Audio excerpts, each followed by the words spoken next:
अभी हम मुंबई के रहे सावन में भीमा शंकर त्र्यंबकेश्वर गणेश्वर और वहाँ चलते सिटी और सिटी के वहाँ देखे सही भंडारा वहाँ महत्व अद्भुत है भाई। वहाँ सिंगनापुर शनिदेव चलते शनिदेव देखे तो वहाँ सही कपाट बड़ी नहीं लगे सिंगनापुर में बंदे नहीं हुई दुकान एक दिन पीछे में कैसे बंद नहीं करो भैया कहते नहीं करेंगे यहाँ सब शनिदेव देखा थे तय को जन चोरही तक कहते अंधेरा चो जही हाँ और इनका भोजन भोजन पाएं सेफ्टी में दरवाजा नहीं है वहाँ सही तो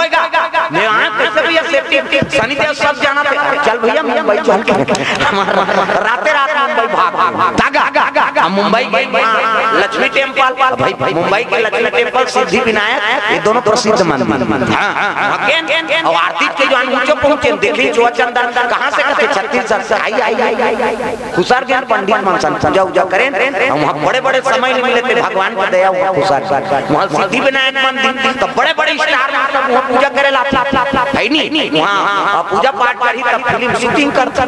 ऊंचो के ऊंचो देखिए जो चंदन कहाँ से करते छत्तीसगढ़ से आइए आइए मन तो इतना खोजे बर आंख दादा वहाँ पर वहाँ पूजा करे वहाँ निकले है नहीं और वहाँ ले लता मंगेशकर हाँ उनका घर द्वार देखे धीरू भाई अंबानी वो 200 करोड़ के था फिर देखा तो खड्डा बराबर दिखे हो फिर कौन जनी आँख बने हो दादा धुरियाल देखते का कहाँ जाके उसने घर लता मंगेशकर घर घूमे नौकर बात पहुंचे मैं कहता हूँ जुहू कथे आ रहे देख कौन सब फिल्म में नहीं कथे का जुहू घूम के आएंगे हम मान वो हमार गांव का नंदिया बने वो तुहा गांव का नंदिया बने हो भगवान को वो लहरा मारते नहीं समुद्र पे कर रेती झलका है उनमें चटाई पे ठाक सुनते हैं चना चटपटी खाओ घूमेंगा जुहू में कहीं बने मिला कोई साल ऐसे लेते वैसे चटाई जखाने सूते हैं और चना चटपटी मिला तेल खाते हैं हम ई जुहू की कथा अब के ना हम मतलब चना चटपटी अब वहुल खा देखे थे ना जान सूते रहते मोबाइल में देखा नेट के जमाने में सब दहर कर फेसबुक में है नहीं सब में नहीं तो मोबाइल धरे हम आए अब देखे ये हो क्या आपका वो मोबाइल से जब क्यों ये हो क्या मैं हर मोर से मोबाइल चलाते थे मोबाइल से मैं चला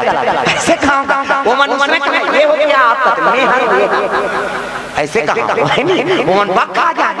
आओ जी हां जान सुन तागा चल भैया महल वापस आए अब ताजमहल देखे समुद्र तीर में ताजमहल होता नीचे जाबो का जब पैसा धरे थे नाश्ता में सिरा दिया काला घर जाए इसने जी कहता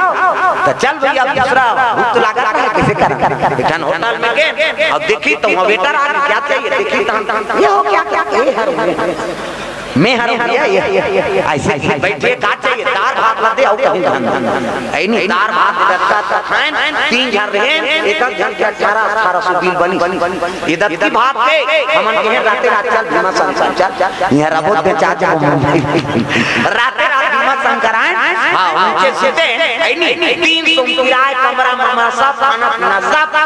ऐ वहां 1800 रुपया का भात त मरबे मुंबई में जाके कैसे ऐसे नहीं तो फिल्म स्टार में झलक भगवान की कथा सुनते भगवान की आराधना करते और कथा सुनी तीला डायरेक्टर प्रोड्यूसर मान बोला दर्शाते बिना सबूत के कोई काम नहीं करता है नहीं मंदोदरी उतारा डबल रोल हो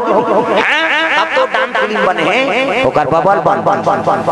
प्रमाण दे कर करते कर लगी मंदोदरी उतारा बने बोला हम बनाए हैं प्रेम से बोल दुर्गा मैया जय डबल रोल है नहीं एक सुंदर एक तो हमारे आई महाराज वाली मर्डर करे काकरो मर्डर करी के सुतीगा कैसे टकी लगे पालीला हाथ पर तो कहरावा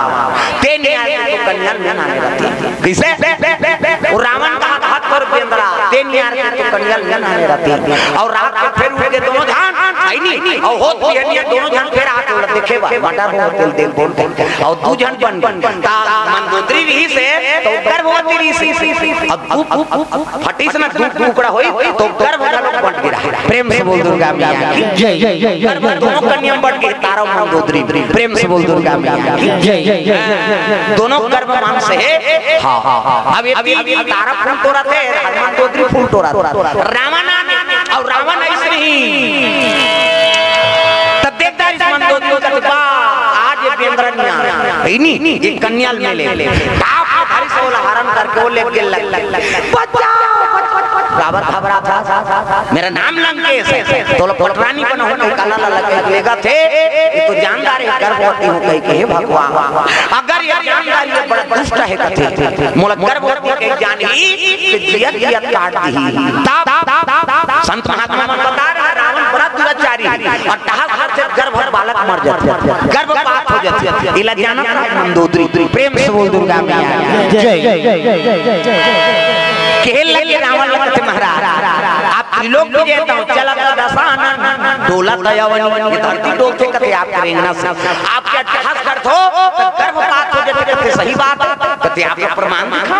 हंसो का ऐसे कथे जन हाथ दे हम नीचे गिर जाओ त कैसे जमीन में उतार दे त गंगा तीर में उतार दे और उतारी त मंदोदरी छाती भर पानी में प्रवेश कर लेगा गंगा भीतर हंसे लगे रावण कथे तक डर हो गए नहीं महाराज तेरे रेखा तो धरती डोलते और हां पे डोंगरी को सब जल तुरौ रही दई ते कल हम पानी में हां का जाने रावण है नहीं वो काबर पानी में दूसरे से हो जाए गर्भपात हो त रावण जानकारी मत प्रेम से बोल दुर्गा मैया जय। अरे लगे रावण और जैसे टहल हरीश नहीं तो कच्चा पिन रहा के पात हो गए सही में रावण के टहल से गर्भवती रहा नहीं मंदोदरी थे कच्चा पिन पात हो के गंगा बहाए लगे मंदोदरी गंगा प्रणाम करत ना आज मोर प्राण बचा ले रावण से पिन लतोर पर समर्पण करत ना दया कर गंगा कर आराधना करे लगे गंगा मैया ला प्रणाम दुर्गा मैया ला प्रणाम गंगा मैया ला प्रणाम दुर्गा मैया ला प्रणाम जगतारण ला प्रणाम अम्बे मैया ला प्रणाम जगतारण ला प्रणाम अम्बे मैया ला प्रणाम अम्बे मैया ला प्रणाम दुर्गा मैया ला प्रणाम अम्बे मैया ला प्रणाम दुर्गा मैया ला प्रणाम गंगा मैया ला प्रणाम दुर्गा मैया ला प्रणाम गंगा मैया ला प्रणाम दुर्गा मैया ला प्रणाम। ये बात है वो कच्चा पिन गंगा में बाहर चले जाते हैं मंदोदरी गंगा में स्नान करके निकली और रावण के साथ में चले लगे कहां लंकापुर प्रेम से बोल दुर्गा मैया जय। वो कच्चा पिन बाहर आ रहा है नहीं और बाहर आ नीचे में कते साधु मन स्नान करत थे जे साधु मन के शक्ति हो प्रेम से बोल गुरुदेव भगवान जय। भाई मंदोदरी राखे नहीं महात्मा और शरीर के शक्ति लो पान करी तई कर से गर्भवती हो है वही साधु मन गंगा में नहात रहा गंगा लाना ने भागीरथी हो गंगा लाना ने भागीरथी गंगा लाला ने भागीरथी गंगा लाला ने भागीरथी राजा सागर करनाती गंगा लाना ने भागीरथी राजा सागर करनाती गंगा लाला ने भागीरथी ओ राजा काकुर घर वाला का नाम भागीरथी हो काबर निकालता हो राजा सागर के नाती हुई नाने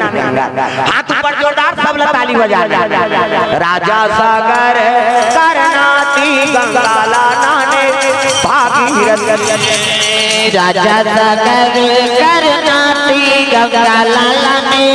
भागीरथी